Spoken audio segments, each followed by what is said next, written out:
afhayeenka booliiska walaalkeen Cabdifataax oo si weyn noola shaqeeyay iyo macallin Mahdi oo aan dhihi karo wax weyn oo hortiisa lagu dhiiran waayay ayuu ku dhiiraday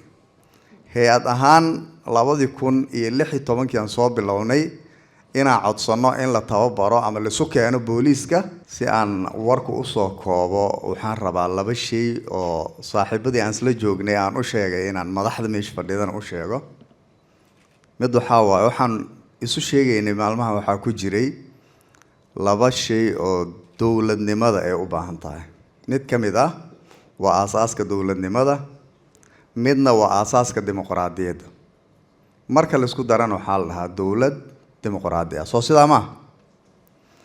aasaaska dawladnimadu waa booliiska dalka military la'aan wuu jiri karaa saan isu sheegnay nabad sugid la'aan wuu jiri karaa laakiin booliis la'aan ma jiri karo adduunka oo dhanna waa saas sababtoo ah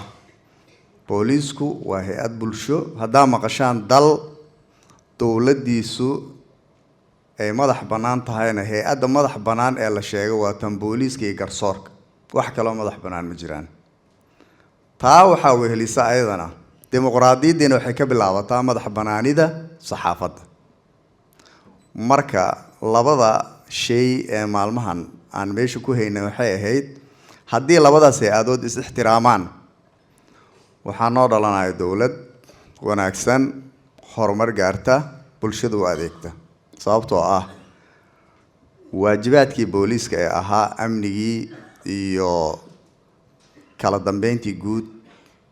iyo wacyigelintii oo dhinaca warbaahinta ka imaanaysay booliiska naftirkoodii wacyigelintu way sameeyaan warbaahinta marsiinayeen isfaham darro badan oo jirtay ayaan isku dayaynay inaan xallino waxaan rabaa inaan u mahad celiyo sida maxamed cabdihaab uu sheegay afhayeenka booliiska walaalkeen Cabdifataax oo si weyn noola shaqeeyay iyo macallin Mahdi oo aan dhihi karo wax weyn oo hortiisa lagu dhiiran waayay ayuu ku dhiiraday hay'ad ahaan 2016 aan soo bilownay inaan codsano in la tababaro ama la soo keeno booliiska iyo warbaahinta iyo bulshada rayidka inta badan waxay ka shaqeyn weysay faham la'aanta taliyayaasha markaas jiray ka haysatay waxaan ka hadlayn laakiin in macallin Mahdi uu arrintan nala qaatay Cabdifataaxna uu nagala shaqeeyay waxay ka dhigan tahay maskaxda freshka ah ee da'da yar inay mar walba ka fiican tahay dadkii hore oo ayagana soo shaqeeyo aanan hadda eed u hayn laakiin laga yaabo inaysan nala fahmi lahayn oo nala fahmi waayeen dabcan marka labada shakhsi aan sheegay waxaan rabaa inaa u sacbisaan waan geesinimo lahoo ah taliye waa ku mahadsan tahay adoo indii jooga maxamed aan wada shaqeynaynay anigu lama soo hadlayn laakiin wax kasto Cabdifataax iyo maxamed ee adeedan dhaxmara waa ka wada shaqeynaynay maanta taliyayaashii saldhigyada iyo baariyaashii iyo booliiska saraakiishii ka socotay xarunta qaybta guud ama qaybta federaalka iyaga dabcan sheegi doono waxaan u maleynayaa waqtiga kama lumin way ku faraxsan yihiin